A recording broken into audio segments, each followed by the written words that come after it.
Hello, everyone, and welcome to tonight's episode of Math for Antiracism with Teachers to Teachers Global. I'm Callie Herring, Director of Global Partnerships, and we want to get started tonight by sharing that here at T2T Global, we stand in solidarity with the AAPI community, particularly in the United States right now, and we grieve the pain and trauma that has been caused and is continuing to be caused by the longstanding and ongoing acts of violence committed against Asian Americans. We grieve the day-to-day occurrences. We grieve the increase in hate crimes that have occurred over the course of the last year. We grieve, or hate crimes targeting the AAPI community in the last year. And we grieve the lives taken in Atlanta so senselessly. We also grieve that it took such a tragedy for so many of us to pay attention. We see you, we stand with you, and we are committed to dismantling white supremacy in all of the spaces that we occupy. So at T2T Global, we envision a world that is just and equitable and shaped by quality math education. This world has no place for white supremacy in it, which brings us here. It's not enough to simply denounce racism and white supremacy, but we must actively work to dismantle them at all times. Math for Antiracism was birthed from our organization's commitment to change. And through amplifying the voices of leaders who are working every day in the trenches, we invite teachers across the United States to join us, to learn alongside of us, and to teach math for social justice. So math class can really be a place where students develop the critical thinking skills necessary to challenge unjust systems and create change in their own lives and in their communities. Our kids are counting on us, and so we don't have any time to lose. And today's episode with a focus on equitable partnerships is one that I personally am very excited about and have been eagerly anticipating. So as the Director of Global Partnerships, it's my job to ensure that our organization practices anti-racism and lives out our values through our partnerships all of the time, which essentially drive all of our impact work around the world with a focus on Latin America. It matters across the Americas in the context where we work. And I personally have had the opportunity to live in 4 different countries in North America, Central America, the Caribbean, and South America, and have truly been amazed by things that are so different and special about each of the contexts that I have been able to call home, and also am able to see how connected we truly are across our differences and across these different geographical contexts, and how truly parallel the challenges that we often face are. And the parallelness of our challenges creates a really incredible opportunity for us to be able to come together and learn from one another. And so today we get to do just that. The 3 of us who are on the call and hosting this live chat tonight are white women, and we recognize that our work inevitably impacts the lives of students and teachers of color. Therefore, anti-racist partnerships must be at the core of what we do. And this isn't just for us. Across the United States, 79% of public school teachers are white, and over 50% of students in public schools are students of color. We know that building and working in authentic partnerships across lines of differences is essential for the well-being and the success of our students and kids everywhere. So today in this conversation, we're going to be digging into how we can work together to share power equitably in partnerships. And to do so, we have invited one of the partners that T2T Global has had the pleasure of working very closely with in Guatemala for several years now. And we believe that all of us can learn something from our guest Amanda's experiences. So with that, I will turn things over to our Executive Director, Allie, to introduce today's guest. Thanks, Callie. So before we get started, I really just want to share a little bit more about Amanda's background and why we're so excited to have her here today. Amanda Flayer is Director of Professional Development and the founder of the Puerta Abierta School, Library, and Learning Center in Santiago, Atitlan, Guatemala. Amanda, a UC Berkeley graduate, arrived in Guatemala in 2003 as a Peace Corps volunteer after teaching in Oakland public schools as a bilingual teacher from 2000 to 2002. While she never imagined that she would be planting her roots in rural Guatemala, she couldn't be happier living in a colorful rural village with her husband, 2 rambunctious daughters, and equally rambunctious dogs. Amanda feels fortunate to have work that is creative, meaningful, and keeps her connected to the playful spirit of children. Amanda, I'm so grateful that you are with us today. We are so grateful for your partnership and the partnership of La Puerta Abierta. Before we dig into these questions, could you just share a little bit more about what La Puerta Abierta is, what you do, who you are, a little bit about your approach to this work. Well, before I begin talking about myself, I just wanted to thank Allie and Callie and Teachers to Teachers and Suhaila that's behind the screens for having me present this evening to talk about such important issues that we are all facing around the globe. And I feel also very fortunate to be able to speak tonight because I feel that I might be able to provide an authentic lens of what it looks like to be that link between organizations, nonprofits in Guatemala that are grassroots or other places like Guatemala that are working with organizations in developed countries, and to understand the psychology, the dynamics, the difficulties sometimes in forming those partnerships. As you mentioned, Ali, I've been living in Guatemala for 20 years. So I feel that that's given me lots of opportunities to see what works and what doesn't work. And when things don't work, to think about why they didn't work and sometimes try again, or sometimes say that was just not a very good idea and we probably won't do that again. I founded the Puerta Abierta almost 15 years ago with the birth of my first daughter. So at the time I was thinking about what I would want for my own child and realized that what I would want for her would be the same that I would want for all children everywhere in the world, which is dignified, creative education that inspires creativity, critical thinking, where children feel safe and loved and nurtured. So with that, a small library was born, and it was the first library of its type in our community of Santiago, Atitlan, which is rural Guatemala. And from there, it was step by step. I wanted Emma, my daughter, to have access to a great preschool education where she would learn to love to go to school.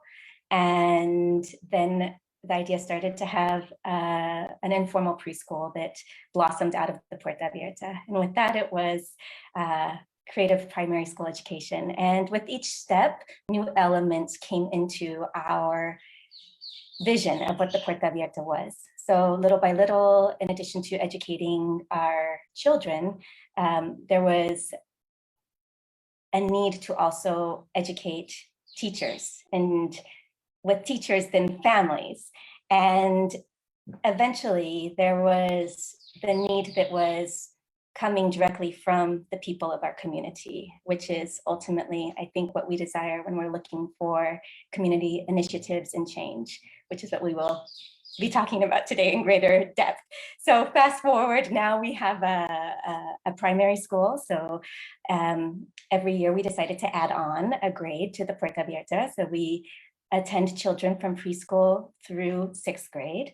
We have parent outreach programs. We believe that every child who would like to study at the Puerta Abierta should be able to, as long as there is space to be able to provide a quality education for the children. That means that we do expect that there's some type of reciprocity with the families that participate, but that can look like very different things depending on what the family's means are. We have a mother's artisan group. We have teen reading circles, community garden. So it sounds momentous and large, I suppose, in words that I'm speaking right now, but I would like our public to know that it's been a labor of love and years of growth, development, working in partnership with our community, with our teachers, with our parents, and other organizations like Teachers to Teachers that have been with us to help make the Puerta Abierta the success that it is today. Thank you. You're welcome. Yeah, labors of love take time, you know, and you also have the opportunity to learn so many lessons when you appreciate the time that that's taking. Something that, you know, we talk about a lot as a team is partnership and how to share power equitably with our partners in the field. A lot of times I think people talk about equal partnership and working in equal partnership, but how can we push that a little bit more and challenge that? and really look for building equitable partnerships. So kind of what are your thoughts on that, and how can we as organizations continue to protect that equity and partnership? Thank you, Ali. That's a really wonderful question, and a profound question as well. I have a feeling that throughout this conversation tonight, I'm going to be talking a little bit about a book that I love. It's called Doing Good, Says Who, and it's written by two of my role models, Connie Newton and Fran Early. And so they really go into these questions about partnership and what makes meaningful partnerships. And one of the key components or principles that they talk about is the idea of doing with rather than for. And I think that that is a principle that I've seen on both ends. I've seen organizations come in that would like to do for rather than with.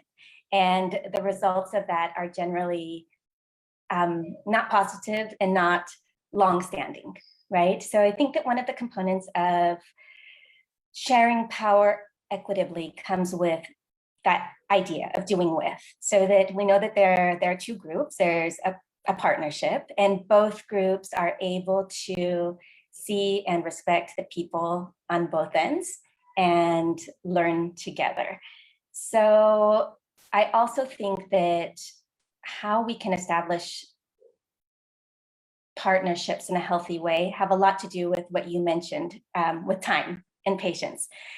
So I was reflecting as well on the partnerships that we've had at the Puerta Abierta and the ones that have been meaningful and positive, with positive outcomes. And what came to mind, and perhaps it's because we're talking with Teachers to Teachers today, is our history with Teachers to Teachers, which has been developing over 4 years.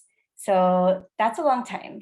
And I remember the steps that were taken to establish that partnership. So the very beginning, I joked with Teachers to Teachers because it felt like a speed date. Like we were checking out Teachers to Teachers and Teachers to Teachers was checking out the Puerta Abierta. But that was important. It was important for us to understand who were the people that were connected to Teachers to Teachers, and what were the intentions of Teachers to Teachers? How did Teachers to Teachers work? What were their philosophies? And did they match up with what we were doing with the Puerta Abierta?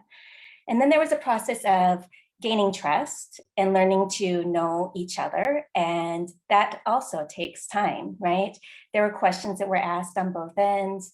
And then there was this very delicate process. And it was something that I also experienced when I was in the Peace Corps. And I learned that when we are visitors in another country or another culture, it's evident that we're going to have ideas of what we think works or what we think might be done better or best, right? And so what I really appreciated about Teachers to Teachers was this idea of first coming and observing our school, seeing what we did, seeing what worked, what our assets were, what we were strong at, and really understanding our form of educating, as opposed to coming in and just seeing what we were weak at, right?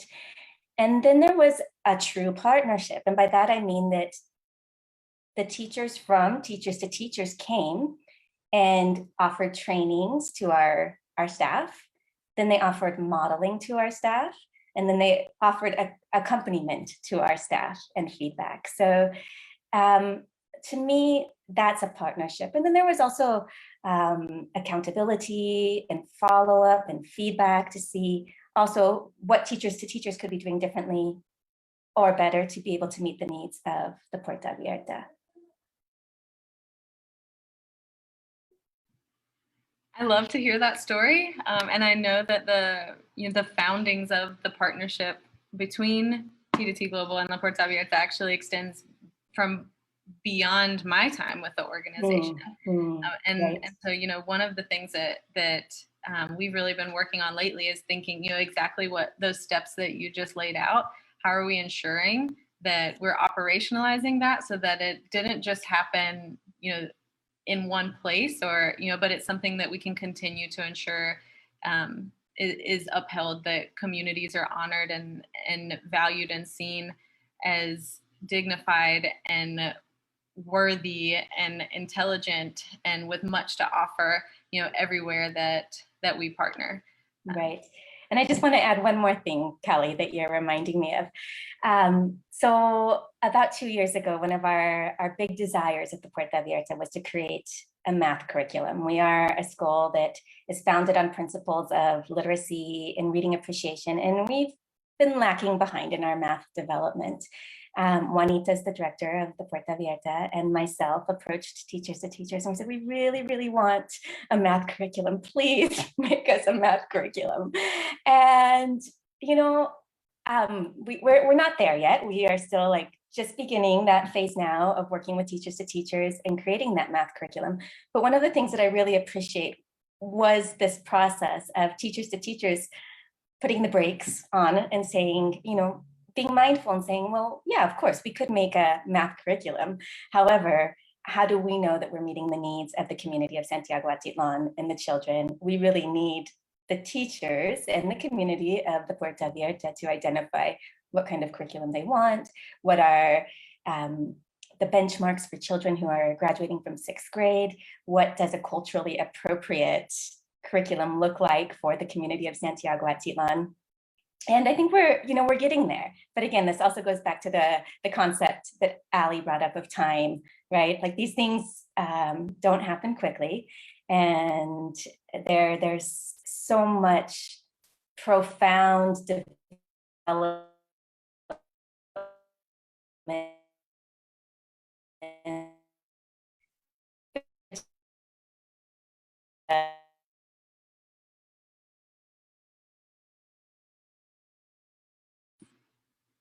I think we're losing you, Amanda.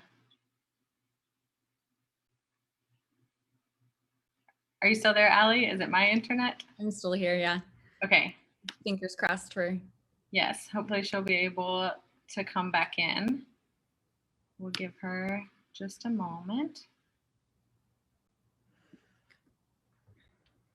Well, while we're waiting, one of the things that Amanda just shared that I really love is just the idea of vetting each other, because I think that really gets to kind of this next question that we have in mind, which is around mindset, and kind of just how does mindset influence partnership dynamics?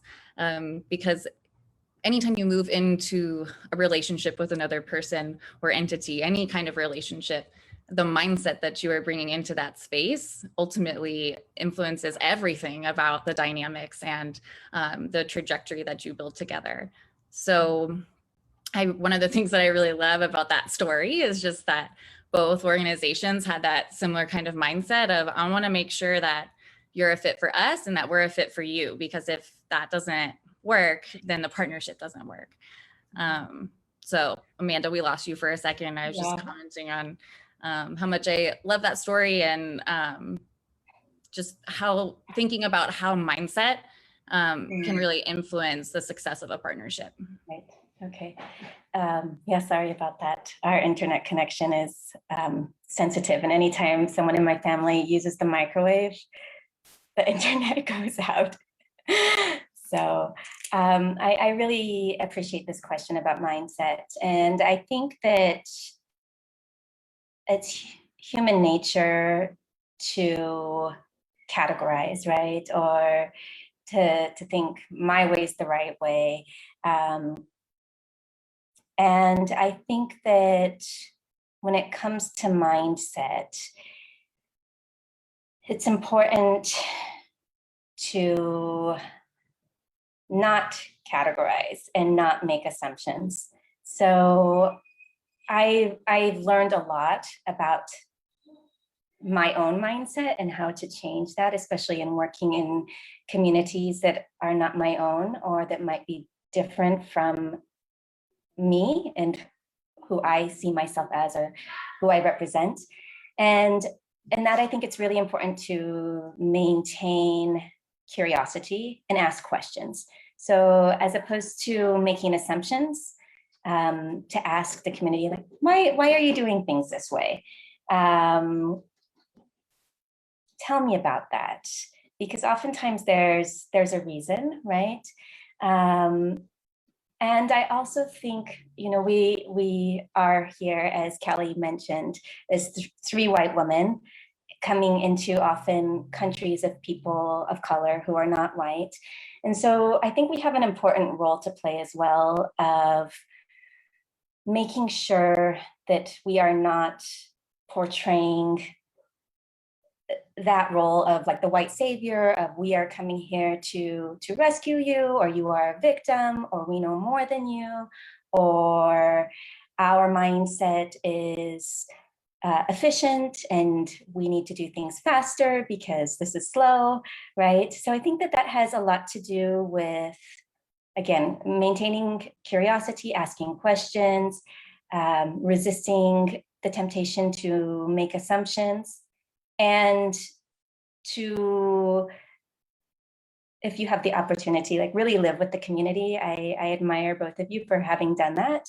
And I think that was one of the lessons that I learned when I was in the Peace Corps, of living and working with the people that I was also partnering with, to be able to understand their mindset and where they're coming from. So I just want to share a small anecdote. This was my first year in the Peace Corps. And I was starting in a school. It was a rural school. I was working with teaching environmental education. And I had come out of working in public schools in Oakland. And public schools in Oakland at that time were with very few resources, but even the few resources that they had made them look quite rich in school supplies compared to public schools in rural Guatemala. And I remember telling the director of the school that I wanted to do an art activity where the children would make letters of the alphabet and draw animals or figures that went with each level. And I said, so for Monday, I'm going to need, 100 papers and some crayons for the children, just assuming that schools in Guatemala had some type of a minor supply cabinet. And he looked at me with a bit of confusion, like, what are you talking about? We don't have extra paper. If you want to do this, you can, but we don't have those supplies here. So it was a really good wake-up call and an introduction for me, again, to be careful of the assumptions that I was making for what people had or that they didn't. Yeah, that the conversation about assumptions is such an important one, and to recognize, like what you said earlier as well, it's human nature for us to make them. And so taking a moment to stop and say, what assumptions am I making? How can I unpack those? What's the impact of those on what I'm trying to do, whatever my intentions might be here.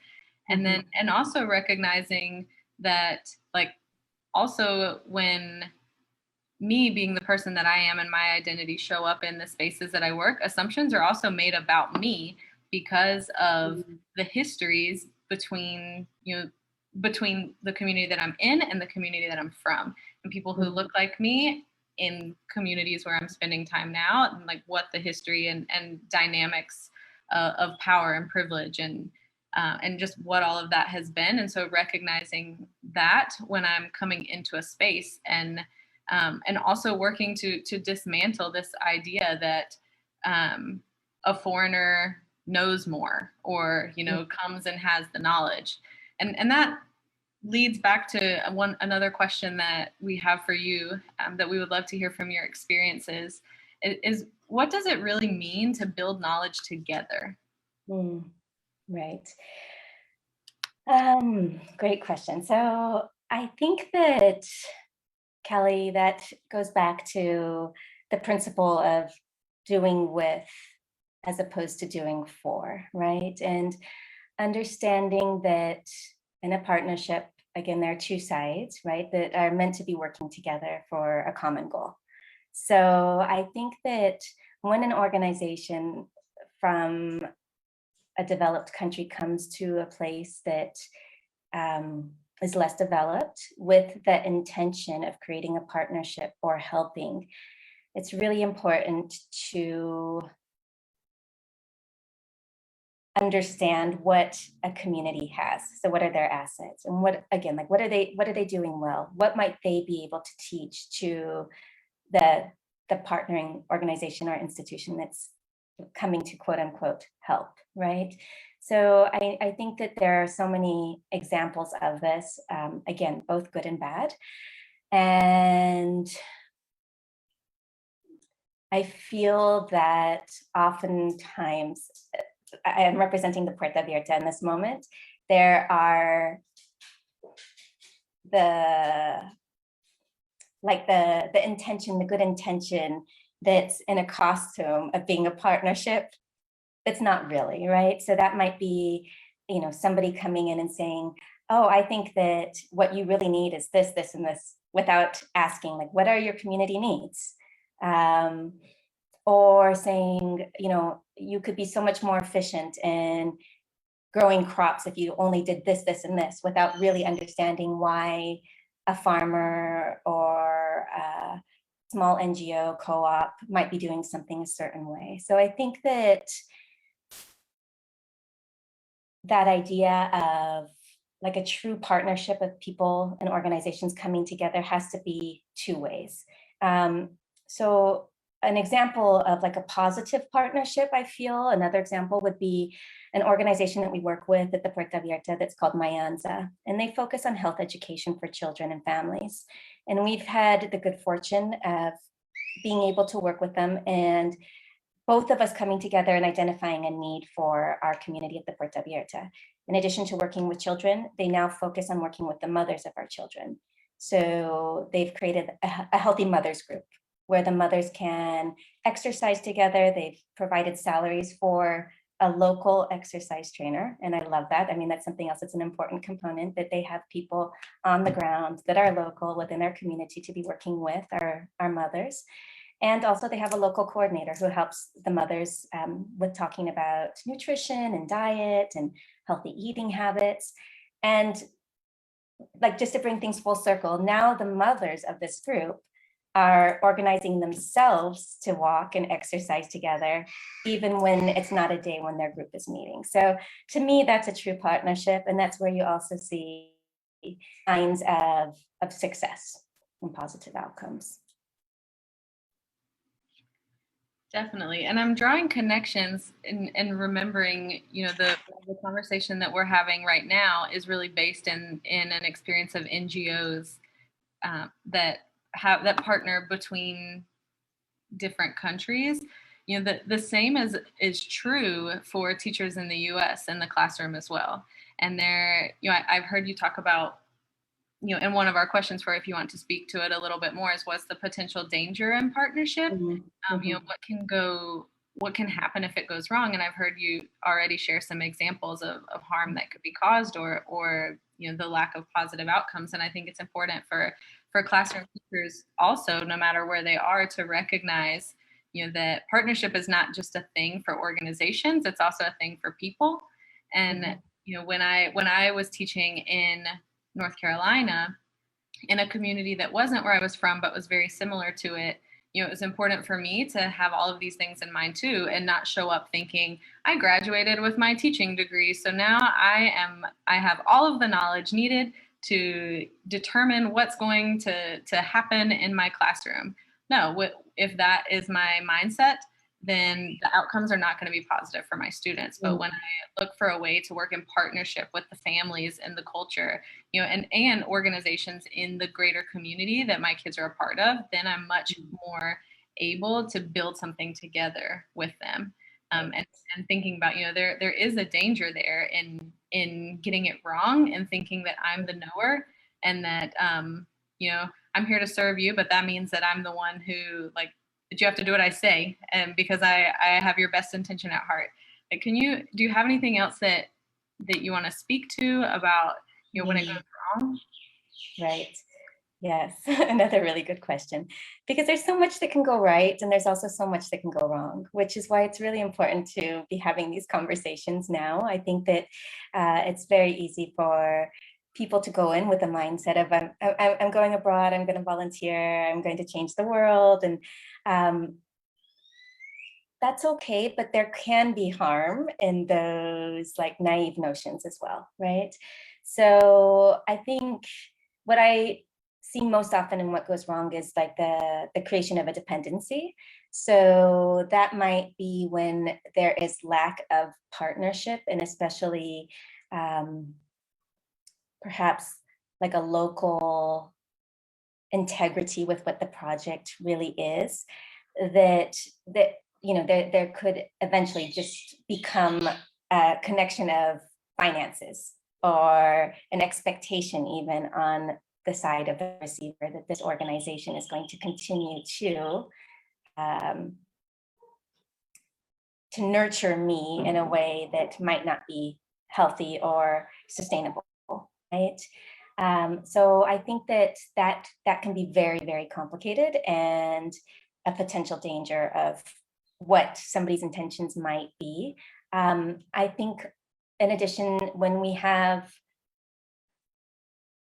partnerships that might not be thought out for like the long term, there might eventually come a point where, you know, for example, if this is a much smaller example of a partnership, but let's say there's somebody with the means to sponsor a child to go to school in Guatemala. And then at one point they say, I don't want to sponsor that child anymore, or I can't sponsor that child anymore. And then suddenly, you know, there's sort of a break in the long-term goal of that child, which can have like very serious effects. So I think it's just important to think about intentions and to make sure that good intentions are the best intentions, right? I think that something else that I see occasionally in like quasi-partnerships is how poverty is portrayed. And I think that that also goes back to mindset. So we're kind of making connections with all of the questions. Again, in the book that I mentioned at the beginning of this conversation, Doing Good Says Who, Connie and Fran talk a lot about this idea of poverty, and you know, a North American vision of what poverty might be could be lack of objects or health care, belongings. Whereas in places like Guatemala, poverty might be more associated with not having a voice or being without power, being disconnected or isolated, right? So I think we have to be careful when, you know, when, for example, we're talking about people who participate in a project, and if we label them as pobres or humildes, right?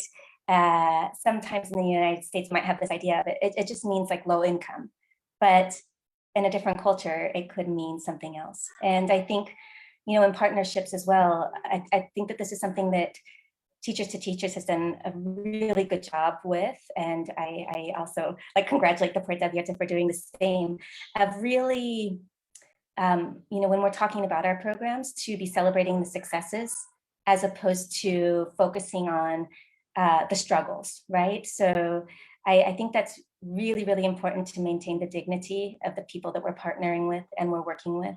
And to me, it's very evident when we see, you know, for example, a Facebook post about like, look at this poor person and all their struggles. And then when you see something that's about resilience and what this person has accomplished, right? It's a totally different portrayal of that individual.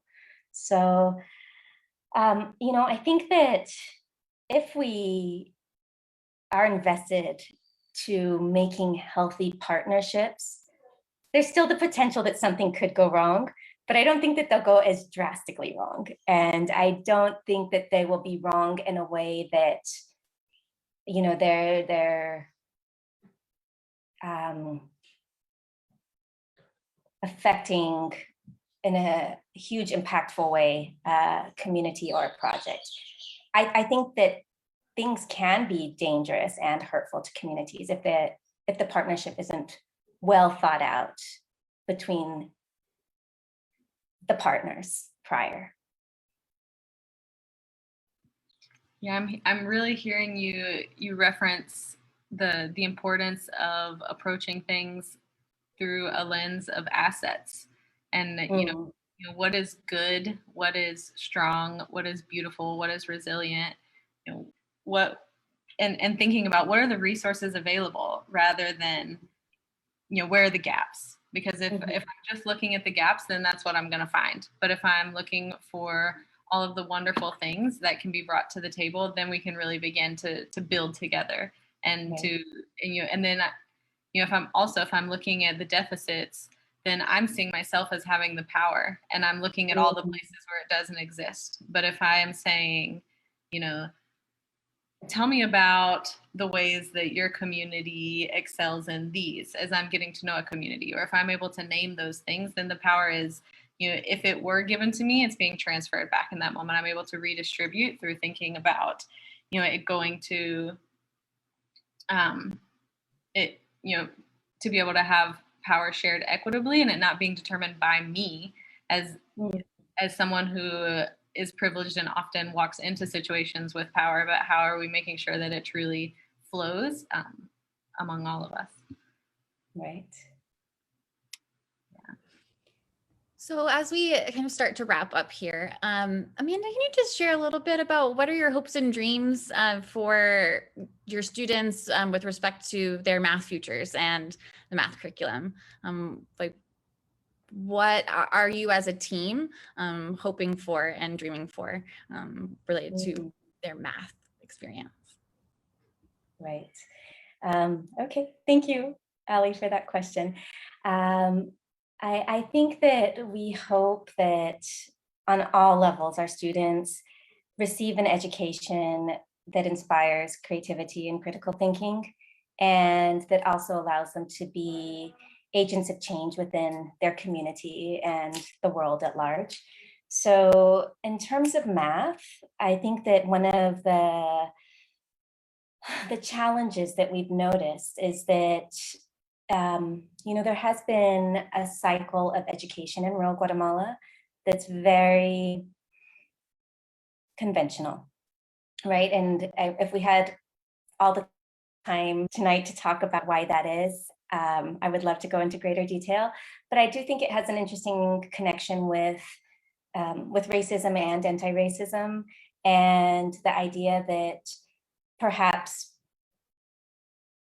Indigenous people in rural Guatemala weren't really given a quality education, and still aren't, because there is racism that exists in Guatemala. And so people that are Indigenous and rural communities haven't had access to dignified education for many, many years. It's a long history.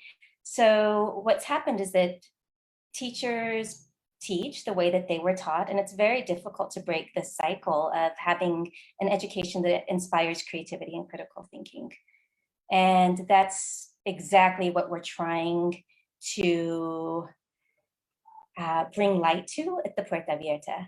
And that's what we're trying to infiltrate into all aspects of our education, including math. Math is challenging for us because even when we do different types of tests with our teachers to see where they are at with their math levels, our teachers are very, very low in their math skills. So to have the expectation that they will be able to teach their students in a way that's creative, accurate, inspiring, means that oftentimes we have to begin with teaching our teachers, right? And I know that Teachers knows a lot about this because this is what you do. So my hope is that our teachers, little by little, are learning the tools to be able to integrate critical thinking and creativity and making math fun for their students, so that our students receive that positive experience with math education. And then when they eventually graduate from 6th grade, that they have the math skills that they need to be able to carry on in their lives and make good choices and decisions.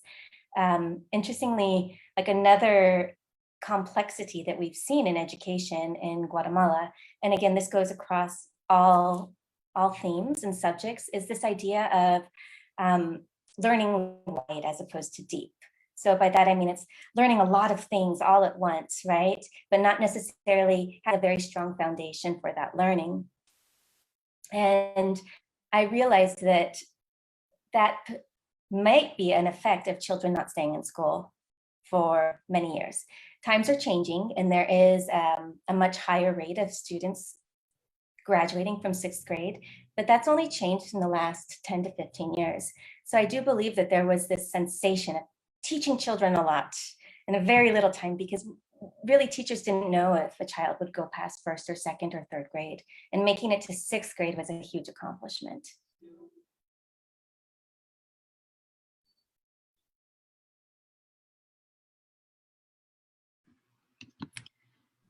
Amanda, first of all, thank you so much for sharing your experiences with us tonight. I know that we could continue on with this conversation. I know that we're thinking about, we're hoping to be able to continue to dig deeper into all of this. But so much has already come up that I know that we'll be reflecting on and digesting as a team over the weeks to come. And so thank you so much for you sharing your thoughts with us, and also for the partnership. We hope that it's one that will last a long time, and we always learn from you and from your team, and from Juanita and from the teachers in your community. We hold you very dear, and so we're very thankful for the relationship that we get to continue to be a part of. We're already over our time for today, and so thank you to our audience also for tuning in. And also, we will, for the teachers of you who are out there, educators, particularly from the US, if you're interested in engaging in this conversation deeper with us, we invite you to join our community of practice on Participate. So we will add a link to the comments where you can do that. And in the upcoming days, you'll be able to access discussion questions where you can engage with our team and with other educators around these themes of sharing power equitably in partnerships. So we'll make sure that that is shared there. And this is certainly not the last conversation between T2T Global and La Puerta Abierta. So we know that this will be continuing, and encourage everyone to stay tuned. And thank you so much for joining us. Thank you. Thank you, Callie and Ali, and Teachers to Teachers. I just want to express a very heartfelt gratitude to you all and the organization of Teachers to Teachers for creating such an important platform, and to begin to discuss some difficult yet very meaningful pláticas, conversations around racism and anti-racism partnerships. I am inspired and grateful